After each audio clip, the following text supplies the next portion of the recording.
আরাবুল মানে এদের চুল উঠে যাবে ক্যানিং পূর্বে, সেই জন্য আরাবুল আজকে শওকত মোল্লার বাইরের হয়ে যাচ্ছে মাথার ঘুম। ভয়তে তারা বলছে ভাই তোরা যাস না রাস্তায়, ভাই তোরা রাস্তায় যাস না, গেলেই আমার চুল উঠে যাবে, তোরা একটু খামোশ হ, আমরা দেখছি কি করতে পারি। মানুষ বুঝে গেছে যে আরাবুল মানে ব্যাস বাংলায় এবার ফুল ফুটে দেবে। আরাবুল ইসলাম সেই ছেলে যে নিজের অন্যায়কে ক্ষমা চেয়েছে, প্রকাশ্য অন ক্যামেরা লোকের বাড়িতে গিয়ে আমার ক্ষমা করে দাও। আমি আপনাদের বলতে পারি, তৃণমূল কংগ্রেস যদি প্রত্যেকটা নেতা মায়ের দুধ খেয়ে থাকে, এক বাপের জন্ম হয়, তার রক্তে যদি সঠিক হয়, তার মধ্যে যদি ইমান সততা থাকে, দেশের স্বাধীন ও গণতন্ত্রকে মানে, দেশের সংবিধান মানে, অবাধ সুষ্ঠু নির্বাচন করে বলুক স্বাধীন দেশের জনগণ পরাধীন নয়, তুমি স্বাধীনভাবে তোমার ভোট তুমি দাও। বিজেপি যদি মায়ের দুধ খেয়ে থাকে, বিহারের মতো ভোট চুরি নয়, 10,000 ভোট দেবে, 50,000 ভোট চুরি করবে, চুরি না করে সঠিক ভোট করে বিজেপি জিতে দেখাক। আমি হোসেন গাজী অন ক্যামেরায় চ্যালেঞ্জ করে বলছি বিজেপি এবং তৃণমূলকে, গণতান্ত্রিকভাবে আমার বাংলার মানুষ যদি সুষ্ঠু ভোট দিতে পারে, রাষ্ট্রপতির শাসন জারি করে প্রত্যেক মানুষ তার গণতান্ত্রিক অধিকার প্রয়োগ করতে পারে, তাহলে তৃণমূল এবং বিজেপি দুজনকে ছাঁটা মেরে বাংলা থেকে বিদায় করবে। কারণ এই বাংলার মানুষ টন টন রক্ত দিয়ে, জীবন দিয়ে ইংরেজদের তাড়িয়েছিল। এই মানুষ দেশের স্বাধীনতার ইতিহাস গড়েছে। সেই বাংলা নেতাজি সুভাষচন্দ্র বসুর বাংলা, মাতাম গুনি হাজরার বাংলা, কাজী নজরুল ইসলামের বাংলা। এই বাংলার রক্ত সবার সঙ্গে কথা বলে দেখে এই দেশবাসীদের ভক্ত। এরা তৃণমূল নয় আর বিজেপি নয়, গরু পেলে খায়, ইট পেলে খায়, মানুষ পেলে খায়, আর চাল পেলে খায়, এরা সব খেয়ে নেবে।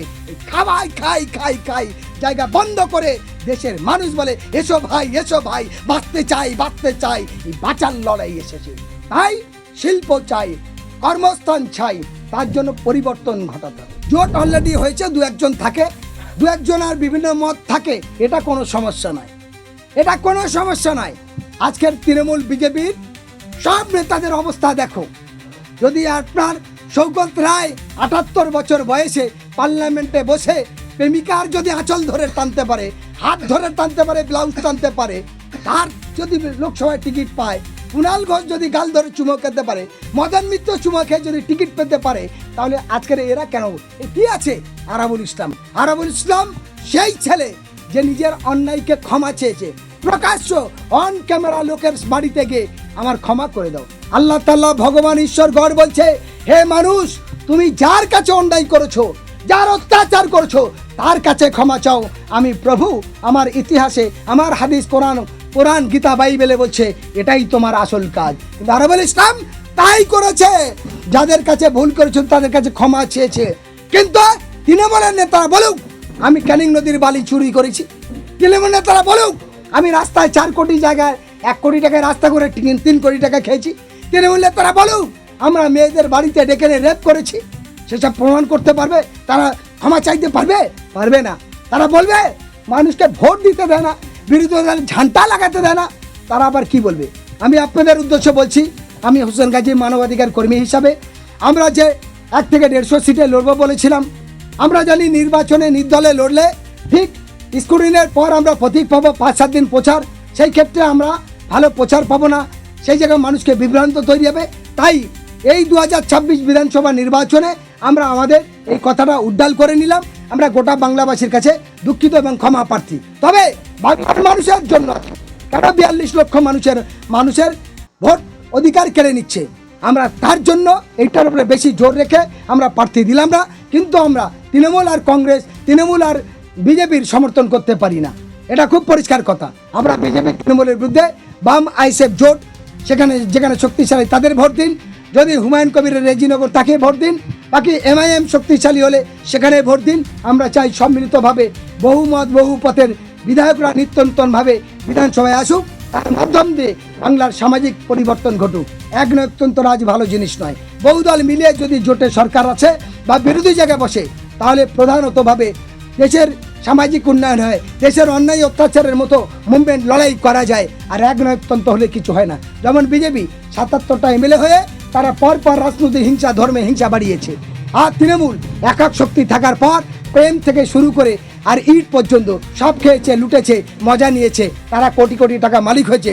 তাই আজ তৃণমূল নেতারা এসি গাড়ি নিয়ে ঘুরছে আর নিজেদের বাঁচার জন্য একজন 10 জন 15 জন Z+ C+ সিকিউরিটি গার্ড, তারা সমস্ত রকম নিরাপত্তা নিয়ে ঘুরতে হচ্ছে। ফলে এরা কি হলো, নিজেদের পরিবর্তন হয়েছে, নেতাদের পরিবর্তন হচ্ছে, নেতাদের উন্নয়ন হয়েছে, দেশের উন্নয়ন হয়নি, সামাজিক পরিবর্তন হয়নি। খুব পরিষ্কার কথা। ISF, বামফ্রন্ট তারা আমাকে যেখানে তাদের প্রয়োজন আমাকে বললে আমি নিশ্চয়ই তাদের হয়ে যাব, কিন্তু চোর তৃণমূলের হয়ে যাব না, সাম্প্রদায়িক দাঙ্গাবাজ বিজেপির হয়ে যাব না। একদম খুব পরিষ্কার কথা। CPM-দের যেখানে প্রয়োজন হবে আমাকে ডাকলে আমি CPM-এর পূর্ণ সহযোগিতা করব, বামফ্রন্টের সমর্থন করব। আমি যেখানে ISF-রা যেখানে শক্তিশালী জিতবে আমি সেখানে যাব, নিশ্চয়ই যাব।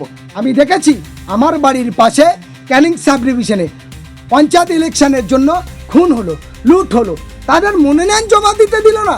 তার মানে তৃণমূল কত বড় চোর, কত গুন্ডা।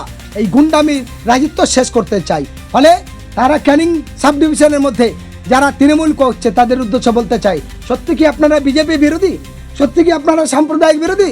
যদি বিরোধী হন তাহলে এবারের জন্য ISF প্রার্থীদের ভোট দিন। বিজেপিকে রোখার জন্য ISF-কে ভোট দিন, বিজেপিকে আমরা রুখে দেখাবো। আমি দায়িত্ব নিয়ে বলছি, বিজেপির অস্তিত্ববিহীন করে দেবো। আপনারা 15 বছরে পারেননি, আমরা পারবো। আপনি ISF প্রার্থীদের ভোট দিন, CPM প্রার্থীদের ভোট দিন। তৃণমূলের উদ্দেশ্যে বলতে চাই, আর যদি তৃণমূলের বিজেপির সত্যি দালাল হয় তাহলে ওই উড়িষ্যায়, আসাম, ত্রিপুরায় এই বাংলার মতো আবার দালালি করবে।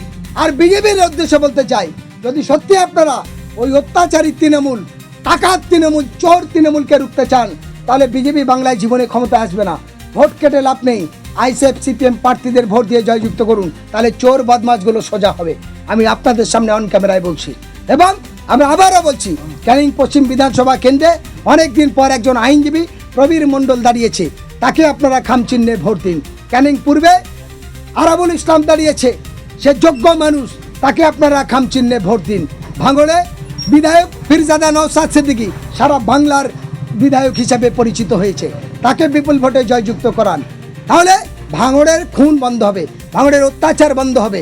তাহলে শওকত মোল্লা দফায় দফায় তোলা দেয়, লুট, খুন, এই রক্তের গঙ্গা বইবে।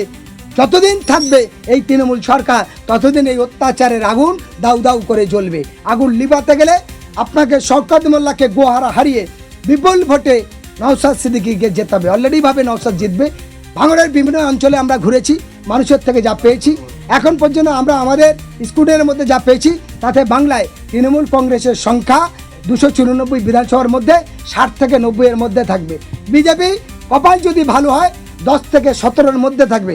বাকি বিকল্প বাম, কংগ্রেস, ISF জোট বিকল্প শক্তিরা আগামী দিনে বহু জোটের শক্তি নিয়ে তারা একক সংখ্যাগরিষ্ঠভাবে সরকারে আসতে চলেছে। সেটা থাক, মানুষ বাধাহীন উন্নয়ন চায়, মন থেকে ভালোবেসে। অলরেডি সারা দেশ জুড়ে মানুষের কাছে মানুষ বুঝে গেছে যে আরাবুল মানে ব্যাস বাংলায় এবার ফুল ফুটে দেবে। আরাবুল মানে এদের চুল উঠে যাবে ক্যানিং পূর্বে। সেই জন্য আরাবুল আজকে শওকত মোল্লার বাইরের হয়ে যাচ্ছে মাথার ঘুম চলে যাচ্ছে, এদের মাথায় উকুন উঠে যাচ্ছে।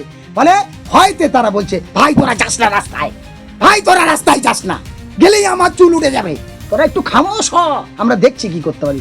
পায়ে ধরে কেঁদে ভয় দেখিয়ে কিছু হবে না। মানুষ মন থেকে সিদ্ধান্ত নিয়েছে, এবারে পারবে এই দলতন্ত্র দাপট ভেঙে স্বাধীন মানুষ বাঁচবে। কিন্তু নির্বাচন কমিশনের দৃষ্টি আকর্ষণ করে বলতে চাই, রাষ্ট্রপতি শাসন জারি করে সঠিক ভোট হোক, মানুষ সেটাই চায়। একদম আমি ISF বামপন্থীদের হয়ে প্রচারে নামবো এই ভোটে, কিন্তু স্বৈরাচারী তৃণমূল এবং সাম্প্রদায়িক বিজেপির হয়ে নয়। তাহলে তো আমি ISF প্রকাশ্য যোগদান এখন কোনো যোগ দেওয়ার কোনো কথা বলিনি। এবং আমরা বলেছি, আমরা আমাদের আলাদা একটা কমিটি আছে, আমাদের স্ট্রংলি একটা কমিটি আছে। আমরা বিকল্পভাবে দীর্ঘদিন ধরে বাংলার লাঞ্ছিত, বঞ্চিত, নিপীড়িত মানুষের সারা রাজ্যে বিভিন্নভাবে আন্দোলন লড়াই করে এসেছি। আমরা আমাদের মতো রাস্তা নিয়ে আগাতে চাই। আমি সরাসরি এখন ISF-এর কোনো পদে নেই, সরাসরি CPM-এর কোনো পদে নেই, সরাসরি তাদের সঙ্গে সেই জায়গা নেই। কিন্তু আমরা যে জায়গা থেকে লড়াই করতে চাইছি, বারবার বলেছি যে বিকল্প মহাজোট হোক, সেই জোটে আমরাও শরিক হিসাবে থেকে আমরা তাদের সঙ্গে কাঁধে কাঁধ মিলে একসঙ্গে লড়তে